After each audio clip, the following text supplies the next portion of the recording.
Agora sim, vamos falar daquilo que está na cabeça de Trump e a maior preocupação dele é essa fase de 60 dias de negociação entre Estados Unidos e Irã. Esse período de 60 dias, o início dele foi adiado pelo Irã por causa dos ataques que Israel fez ao Líbano. Havia uma condição para que esse acordo seguisse em frente, que Israel parasse de atacar o Líbano, o sul do Líbano. Israel já tinha dito que não ia fazer. O ataque de hoje matou pelo menos 47 pessoas no Líbano.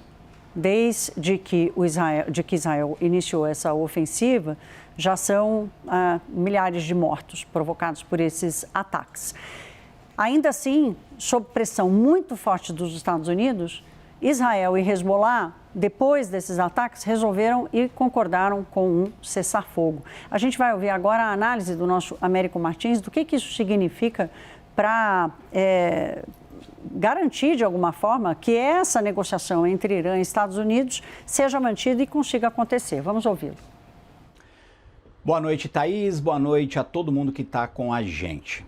Israel passou a ser o país fundamental, crítico, essencial nas negociações de paz no Oriente Médio.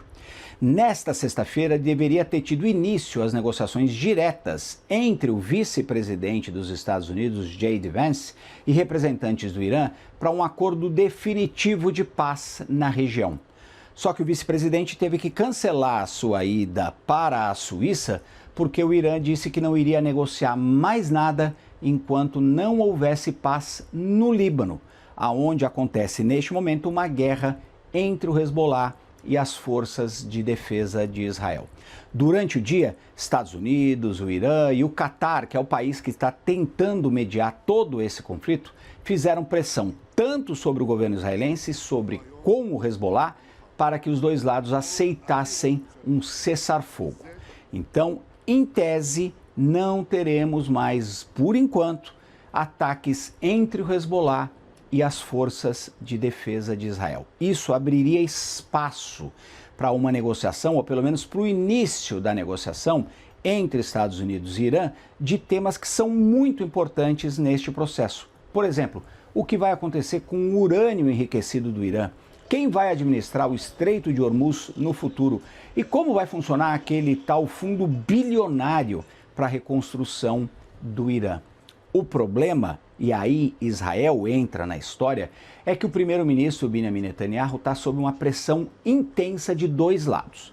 Em primeiro lugar, dos Estados Unidos, que querem essa negociação, que querem conter o conflito também no Líbano, querem liberar de uma vez por todas o Estreito de Hormuz e partir para outras questões. Então, a pressão do governo americano, do presidente Trump, do vice-presidente J.D. Vance, sobre o primeiro-ministro israelense Benjamin Netanyahu é enorme. É uma pressão para que Israel não volte a atacar o Hezbollah e, eventualmente, até deixe o sul do Líbano, que está ocupado neste momento pelas forças israelenses. Do outro lado, o primeiro-ministro israelense tem uma pressão também enorme dos ministros de ultradireita do seu governo, que são aqueles que garantem a sua maioria no parlamento. Esses elementos mais radicais do governo israelense não querem a paz com o Hezbollah, por dois motivos. Em primeiro lugar, eles veem isso como uma oportunidade para, de uma vez por todas, eliminar esse grupo radical, xiita, ligado ao Irã, que é considerado terrorista por muitos governos ocidentais. E, além disso, eles não estão nem um pouco satisfeitos com o andamento desse processo de paz no Oriente Médio, porque eles dizem que Israel não participou das negociações e os interesses de segurança nacional do país não foram ouvidos.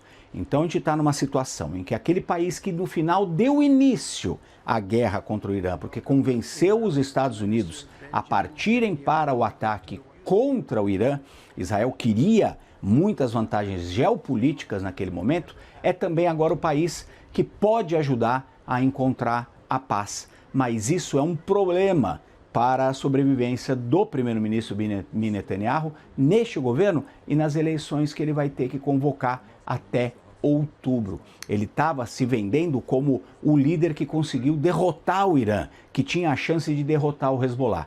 No final das contas, ninguém derrotou o Irã.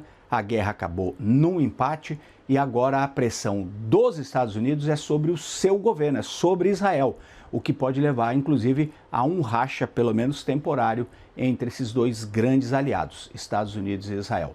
Portanto, o Estado de Israel, neste momento, é o foco das atenções e é a chave para se chegar, de fato, a uma ideia de paz no Oriente Médio.